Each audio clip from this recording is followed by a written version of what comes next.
Fontaine is just dropping in a couple of days, and the new banners have just been revealed. They are really good. Maybe a little too good. Let's talk about whether you should give in to temptation and put some primos on honestly some pretty deserving banners, or if you should hold strong for your Fontaine husbandos and waifus, and of course the Archon we all know is coming. Welcome to Jello Impact, where we build and test every single character to help you decide who you want to wish for and build. First off, I gotta say that this banner looks absolutely incredible. Just the aesthetic of Linny's splash art here is unbelievable. It has got to be one of the most beautiful banners I've ever seen. Remove myself, we can see the hat there. Yeah, this gets a really big wow out of 10 from me.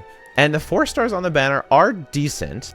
Barbara has gained a fair bit of value if you're running Nilou, but you don't need constellations at all, so Barbara is mostly a dead slot on this banner. Bennett is obviously insane, and Lynette is going to be really good. She has some pretty good constellations, but she is usable at C0, and you get her for free. So this banner, unless you really want Linny, is definitely not something that you're going to be wishing on. And if you do want Linny, at least you're getting copies of Bennett, because Bennett is Linny's best partner. So, but the other thing you do is you get actually a free Bennett in this patch. So all 3 of the 4 stars here are free, and you do want, you know, constellations of Bennett, even up to C6. All of it is buffing Linny, but you really only need a C1. So this weapon banner is definitely not for most people, but for Linny wanters, you do want constellations of Bennett, and it's really up in the air as to whether or not Lynette will be good for him. I didn't make a Lynette pre-release in large part because we really don't know how good she is actually going to be for Linny. Is her taunt actually going to help him a lot? Is it just going to be kind of copium?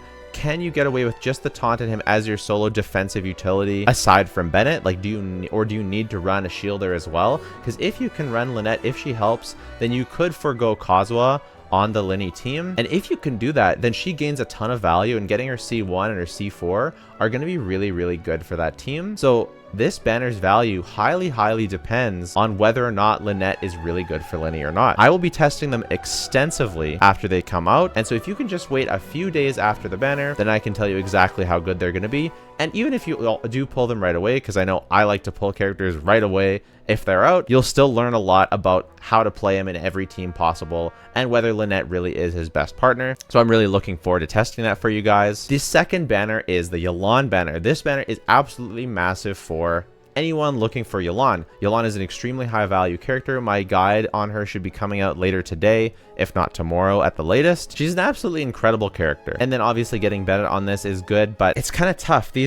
Barbara is not super good, and Lynette is probably not a character that you're going to be wanting lots of constellations of unless you just really like the character. So it's kind of rough. I wish I would have seen Sing Cho on this banner. We haven't seen Sing Cho in a really long time. I'm feeling he'll probably be on the next banner. That would have been really good to see. Yelan is such a good 5-star though that it almost doesn't matter what these characters are. If you want Yelan, like if you need her for your teams, and if you're struggling to find out if you do need her for your teams or not, really wait for my Yelan guide. It's going to be really helpful. I was actually editing it as I saw these banners drop, so I had to drop that to make this. But if you're looking at a team that uses her, she's so worth it that it doesn't matter what the 4 stars are. The only reason you wouldn't use her essentially is if you're using teams that just don't want to be normal attacking. Like if you're using a Linny team on one of your sides, you're not going to be using Yelan, and Sing Cho can do on the other side. So that also goes the same for a Ganyu team or an Ito team. Yelan is not a must pull for everyone, far from it. A large majority of accounts will really value having her.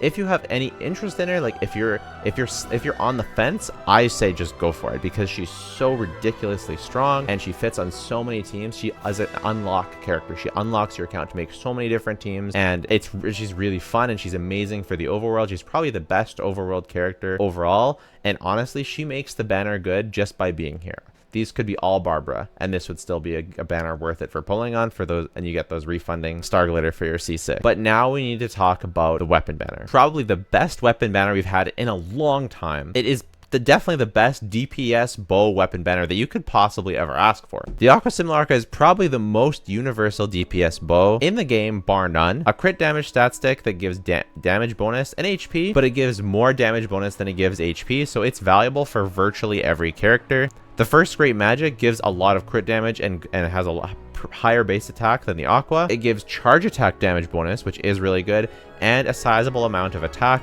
you're almost always going to be having at least 2 party members of the same type, almost always. And so you're usually going to be getting that 32% attack, which is really, really good. If you have an attack scaling bow user that uses some charge attack, so even child, this is going to be a really, really great bow for them. It's going to be great for Tainari, for Ganyu. It's not quite as good for Yelan, but it is still going to be a good stat stick and an upgrade if you get her C1, which I do highly recommend getting her C1 before going for her bow. But it's really hard to go wrong. Like, as long as your DPS is not Yoimiya, these are like the best bows that you could go for, even if you're getting upgrades for your official. Like, this isn't as good for official because she doesn't use charge attacks, but she's still going to get the attack boost, and she's still going to get that base attack and crit damage. So it's still going to be really, really valuable for her, and pretty much every account should be building official. So no matter what, you're going to get some value out of this weapon banner.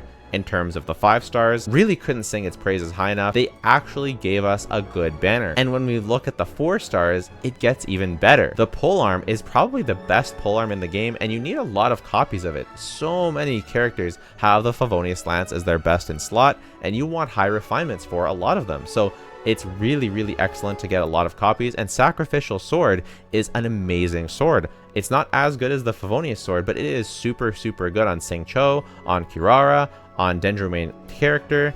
I use it all the time. Sometimes I'll use it on Kazuha. It is an incredible, incredible sword. It's not always best in slot on all those characters. Sometimes even Xingqiu, his best in slot is Favonius, but you're not, as a free-to-play, you're not going to have a million copies of Favonius, and having one level 90 R5 sac sword is a really, really good thing to have. Sacrificial bow, not quite as good. It's probably the worst weapon on the banner, but it's still good. It's still good on units like Goro or Diona if you're using her, and it can be solid on Kujo-Sara and some other bow users. So it's a solid option, but it's not for everyone. Sacrificial Fragments, Sucrose's general best in slot. You can run it really well on Nahida. It's also really good on Kokomi, both in a bunch of different builds on Kokomi, actually. Even in freeze, you can use it to reposition your skill, which is extremely valuable. Prevents you from having to run a lot of ER, and it's good on some other Catalyst users too. And then Favonius Greatsword, I mean, Greatswords aren't great, and this is probably the best one of the bunch. It's at least Razor's best in slot for Burgeon Razor, and Dia's best in slot when she's supporting. So really, honestly, an excellent 4-star lineup,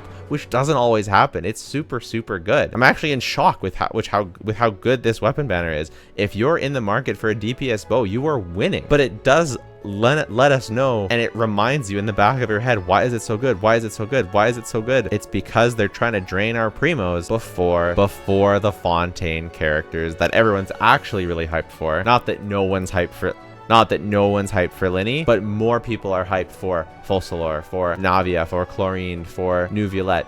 These are characters people are really, really exciting for. So they are looking to drain your primos as much as possible with actually pretty solid character banners and a really, really amazing weapon banner to siphon as much of your free-to-play stash away as you can, so they force you to spend to get the other characters that you've been wanting. And so I would just like to take a moment and tell you that no YouTube advice can be universal, because the things that everyone's trying to get out of their account are different. If you're trying to get Linny out of your account and get him a great bow, he does kind of really want a great bow, then this is the banner that you need to go all in on, and you can feel happy that you have getting Constellations of Bennett and probably Lynette are going to be good for you, and getting tons of great weapons and supporting weapons is going to be really great for you too. You are winning if you're a Linny main. If you're a Lan main, I would kind of stay away from this banner unless you want a DPS bow for a charge attack user as well, and I would just stick to getting Yelan. If you're even going to go for a 5-star bow, you want to get your 5-star weapon after your C1 anyways, but I don't think you want to go for Constellations. I think you want to get one copy of Yelan and then save for the rest of Fontaine. But for people who don't want Yelan, or they're not using teams that need Yelan, you don't need Yelan. She's not a must pull. No one in this game is a must pull. But being smart with your account is really, really important. And if you want Yelan, this is an incredible banner for you. Why? Because it has Yelan on it. We don't know when she's going to be rerunning again, and she is definitely one of the best characters in the game, one of the most flexible, versatile, and powerful characters in the game. And if you have any interest in all, then you should feel great about wishing for her, regardless of whether these 4 stars are useful to you or not, because Yelan's on the banner. And you should not feel pressured to go for this weapon banner if you don't have a DPS bow user. Or if you're a Yoimiya main, this is not good for him. But if you're a child main, both of these weapons are great for child. They're great for Tainari. They're great for Ganyu. So good luck. Happy wishing. If you want specific advice on whether one of these banners is right for your account, please join our Discord. Please consider subscribing. We're going to be making almost daily videos coming into Fontaine, at least 5+ a week. My Elan guide is dropping later today or tomorrow. You can check out my Patreon if you want to support me. And if you don't want to do any of those things, that is totally fine. Just watching the video has been more than enough. Thanks so much. Bye for now.